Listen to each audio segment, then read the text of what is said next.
CBSE board ने CTET दिसंबर 2022 का आगाज कर दिया है। इस वीडियो में हम लोग बात करेंगे कि कौन कौन से अभ्यर्थी पात्र हैं इस सीटेट 2022 में आवेदन करने के संदर्भ में, क्योंकि बहुत से अभ्यर्थियों का अभी बैक लगा हुआ है डीएलएड या फिर बीएड में, या फिर अभी वो सेकेंड ईयर में नहीं है, फर्स्ट ईयर में है। अपीयरिंग में किसका मान्य होता है, किसका मान्य नहीं होता है, अगर आपके पास रिजल्ट नहीं है तो क्या आप परीक्षा में सम्मिलित हो पाएंगे, ऐसे तमाम प्रश्न जो आपके मन में उठ रहे होंगे सबका जवाब ढूंढने की कोशिश करेंगे। अंत तक जुड़े रहिएगा। नमस्कार दोस्तों, मेरा नाम है नीरज और आप देख रहे हैं कैरियर बिट यूट्यूब चैनल। अगर आप इस चैनल पर पहली बार विजिट कर रहे हैं तो इसको सब्सक्राइब करते हुए बेल आइकन को प्रेस करना ना भूलें। बीएससी के द्वारा आयोजित की जाने वाली सीटेट की परीक्षा में आवेदन करने के लिए ये जरूरी शर्त है कि आप शिक्षा के क्षेत्र में डिप्लोमा या फिर डिग्री कोर्स कंप्लीट किए हो, यानी कि आप डीएलएड या फिर बीएड में से कोई भी एक कोर्स करे रहेंगे तभी आप आवेदन कर पाएंगे। सिंपल ग्रेजुएट वाले अभ्यर्थी आवेदन नहीं कर सकते हैं। यहाँ तक क्लियर। दूसरा, अगर आप बीएड और डीएलएड हैं तो आपके लिए एक शर्त है कि या तो आप बीएड और डीएलएड पूरे तरीके से पास आउट होने चाहिए, या फिर अगर आप अपीयरिंग में अप्लाई करना चाहते हैं तो सीबीएसई बोर्ड आपको अलाउ करती है, लेकिन अपीयरिंग में आप तभी अप्लाई कर पाएंगे जब आप सेकेंड ईयर में रहेंगे। सेकेंड ईयर कहने का मतलब कि बीएड के कंडीशन में अगर आपके फर्स्ट ईयर के रिजल्ट की घोषणा हो चुकी है, क्योंकि उत्तर प्रदेश में वार्षिक परीक्षा प्रणाली चलती है और जहां पर भी बीएड में सेमेस्टर परीक्षा प्रणाली चल रही होगी तो वहां के लिए नियम ये होगा कि आपके सेकंड सेमेस्टर के रिजल्ट की घोषणा हो जानी चाहिए। सेकंड सेमेस्टर जब आपका रिजल्ट घोषित हो गया है तब आप टेक्निकली थर्ड सेमेस्टर में जाते हैं, और थर्ड और फोर्थ सेमेस्टर जो होता है वो सेकेंड ईयर में काउंट होता है। तो अगर आप बीएड अभ्यर्थी हैं तो फर्स्ट ईयर के रिजल्ट की घोषणा हो चुकी होनी चाहिए या फिर सेकंड सेमेस्टर के रिजल्ट की घोषणा हो चुकी होनी चाहिए, तब आप आवेदन करने के लिए पूरी तरीके से पात्र होते हैं अपीयरिंग में। और जब अपीयरिंग में आप अप्लाई करने जाएंगे तो आपसे मार्क्स के डिटेल नहीं पूछे जाते हैं, ठीक है।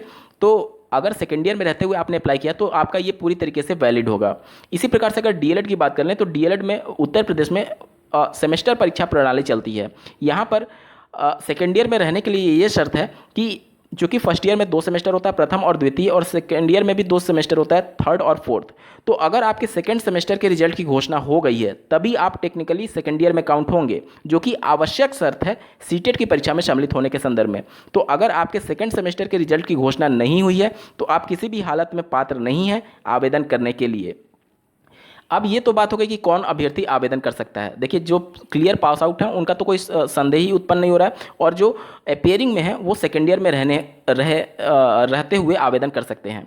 अब आते हैं बैक पेपर पर। अगर आपकी बैक लगी हुई है तो उस कंडीशन में क्या होगा। देखिए, एनसीटी की गाइडलाइन ये है कि सब्जेक्ट बैक और सेमेस्टर या फिर ईयर बैक 2 प्रकार के बैक होते हैं। सबसे पहले बात कर लेते हैं डीएलएड की कंडीशन में। तो यहाँ पर अगर आपका 2 सब्जेक्ट में बैक लगा हुआ है किसी एक सेमेस्टर में, तो उस कंडीशन में एनसीटी की गाइडलाइन के अनुसार आप अगले सेमेस्टर की परीक्षा में सम्मिलित होने के लिए पात्र होते हैं।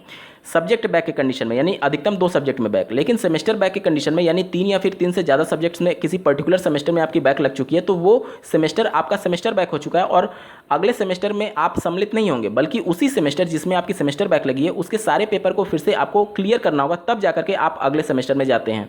तो इनकेस अगर किसी अभ्यर्थी डीएलएड के अभ्यर्थी की सेकेंड सेमेस्टर में रहते हुए सब्जेक्ट बैक लगा हुआ है तो सब्जेक्ट बैक के कंडीशन में आप थर्ड सेमेस्टर में तो चले गए, यानी कि आप टेक्निकली सेकेंड ईयर में चले गए, तो आप आवेदन करने के लिए पात्र होंगे भले ही आपका सब्जेक्ट बैक लगा है, चाहे वो फर्स्ट सेमेस्टर में लगा हो चाहे सेकंड सेमेस्टर में लगा हो। यहाँ पर एक और डाउट मैं क्लियर कर दूं कि बहुत से अभ्यर्थियों का ये डाउट होता है कि 3 सब्जेक्ट में बैक पर सेमेस्टर बैक हो जाता है। तो ऐसे अभ्यर्थी, मान लीजिए फर्स्ट सेमेस्टर में डीएलएड में उसका 2 सब्जेक्ट में बैक लग गया और सेकंड सेमेस्टर में 2 सब्जेक्ट में बैक लग गया, तो टोटल 4 बैक उसकी हो गई, तो क्या ये सेमेस्टर बैक माना जाएगा? नहीं। सेमेस्टर बैक की शर्त यह है कि पर्टिकुलर किसी एक सेमेस्टर में आपकी 3 या फिर 3 से ज़्यादा बैक अगर लगती है तो वो सेमेस्टर बैक के कैटेगरी में आता है। तो अगर आपकी फर्स्ट सेमेस्टर में डीएलएड के कंडीशन में भी 2 सब्जेक्ट में बैक और सेकंड सेमेस्टर में भी 2 सब्जेक्ट में बैक है तो उस कंडीशन में भी आप सीटेट 2022 के लिए आवेदन करने के लिए पूरी तरीके से पात्र होंगे, ठीक है। सब्जेक्ट बैक के कंडीशन में मैं बता रहा हूं। अब अगर सेकंड सेमेस्टर में रहते हुए आपका सेमेस्टर बैक लग गया है तो उस कंडीशन में आप टेक्निकली थर्ड सेमेस्टर में नहीं जाएंगे, आपको सेकंड सेमेस्टर का ही पेपर पूरा क्लियर करना होगा। तो अगर सेमेस्टर बैक के कंडीशन में आप आवेदन करते हैं तो आपका ये सीटेट वैलिड नहीं होगा, ठीक है। और किसी अभ्यर्थी का डीएलएड के कंडीशन में अगर फर्स्ट सेमेस्टर में रहते हुए सेमेस्टर बैक लगा था और अब वो सेमेस्टर बैक क्लियर करके सेकंड सेमेस्टर में गया और सेकंड सेमेस्टर में मान लीजिए उसकी सब्जेक्ट बैक लग गई, तो भी उसका वो पूरी तरीके से वैलिड होगा। क्यों?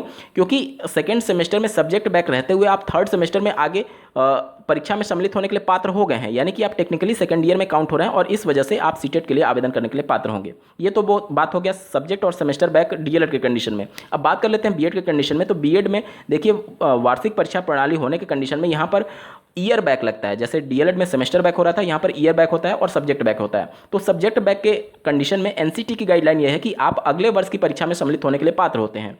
तो उस कंडीशन में सब्जेक्ट बैक के कंडीशन में बीएड वाले अभ्यर्थी भी पूरी तरीके से पात्र होंगे सीटेट दिसंबर 2022 में आवेदन करने के संदर्भ में। लेकिन मान लीजिए इन केस अगर आपका फर्स्ट ईयर में ईयर बैक लग गया है तो टेक्निकली आपको फर्स्ट ईयर के सारे पेपर क्लियर करने होंगे और उस हिसाब से आप सेकंड ईयर में काउंट नहीं हो रहे हैं। तो इस हिसाब से जिनका ईयर बैक लगा हुआ है फर्स्ट ईयर में बीएड के अभ्यर्थियों का, वो आवेदन करने के लिए पात्र नहीं होंगे। लेकिन इसके उलट देखिए, अगर किसी अभ्यर्थी का बीएड फर्स्ट ईयर क्लियर है या फिर सब्जेक्ट बैक लगा हुआ है तो उस कंडीशन में वो सेकंड ईयर में चला गया।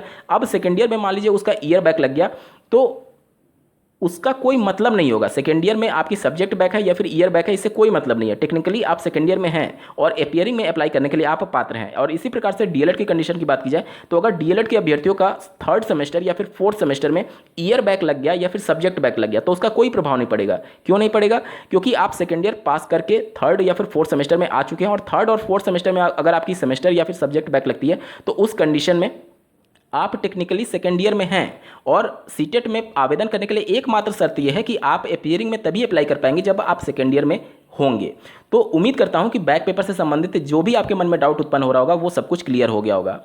बहुत से अभ्यर्थियों का ये डाउट उत्पन्न होता है कि क्या अभी हमारे सेकंड सेमेस्टर या फिर फर्स्ट ईयर, बीएड के कंडीशन में फर्स्ट ईयर और डीएलएड के कंडीशन में सेकंड सेमेस्टर के रिजल्ट की घोषणा नहीं हुई है तो क्या हम लोग सीटेट के लिए आवेदन कर पाएंगे?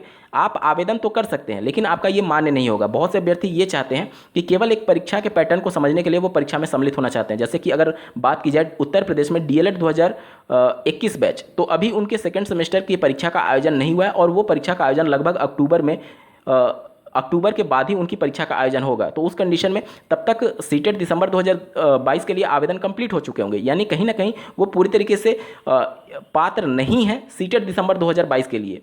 तो उस कंडीशन में अगर वो चाहें कि परीक्षा के पैटर्न को समझने के लिए तो आवेदन तो कर सकते हैं, आप अपीयरिंग में जाकर के आवेदन कर सकते हैं। लेकिन आपका ये जो सीटेट का सर्टिफिकेट होगा अगर आप पास कर जाते हैं तो आपका ये मान्य नहीं होगा आने वाली शिक्षक भर्ती में या फिर किसी भी शिक्षक भर्ती में किसी भी राज्य में। तो उसके लिए आप जब आपका सेकंड सेमेस्टर का रिजल्ट घोषित हो जाएगा तो भविष्य में कभी सीटेट या फिर यूपीटेट की परीक्षा हो रही होगी तो आप उसमें सम्मिलित होकर के जब आप सेकेंड ईयर में चले जाएंगे तब आप अपना सर्टिफिकेट प्राप्त कर सकते हैं पास होकर के। उम्मीद करता हूं जो भी मन में आपके डाउट उत्पन्न हो रहे होंगे सब कुछ मैंने क्लियर कर दिया है। और ऐसे ही महत्वपूर्ण अपडेट के लिए इस चैनल को सब्सक्राइब करना ना भूलें। इस वीडियो को देखने के लिए आपका बहुत बहुत धन्यवाद। भगवान करे आपका दिन शुभ हो। सीबीएसई बोर्ड ने सीटेट दिसंबर 2022 का आगाज कर दिया है।